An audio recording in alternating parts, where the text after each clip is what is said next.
আমরা ফ্যামিলি ট্যুরে কোথায় গিয়েছি ঈদের পরে তাই আপনাদেরকে দেখাবো। আর এটা হলো গুপ্তা নদীর ওই পার।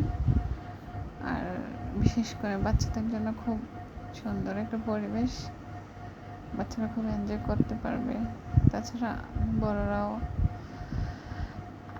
অনেক বিশাল বড় গেমস জোন, সাথে রেস্টুরেন্ট, আশেপাশে খোলামেলা জায়গা। যাই হোক, আমার বাচ্চা খুব এনজয় করেছে। সে এই যে কার চড়ল, তারপর ও আর ওর পিপিন মিলে আমরা সবাই মিলে গাড়িতে চড়েছিলাম। আর আমার বাবা তো একসাথে পারে না, সবগুলো চড়বে একটার পর একটা একটার পর একটা। আর ওর পিছন পিছন ওর পিপানরা,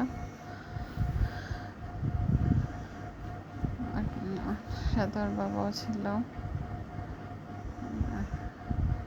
ও খুব মজা করেছে। আপনারা যেতে পারেন। আর আমরা যেদিন গিয়েছিলাম ওই দিন অবশ্য ওয়েদারটা ঠান্ডা ছিল, আর মানুষ ছিল কম, সেই জন্য খুব বেশি ফাঁকা ফাঁকা লাগছিল। তবে খুব সুন্দর এই পার্কটা, ভিডিও থেকে বাস্তব আরও বেশি সুন্দর।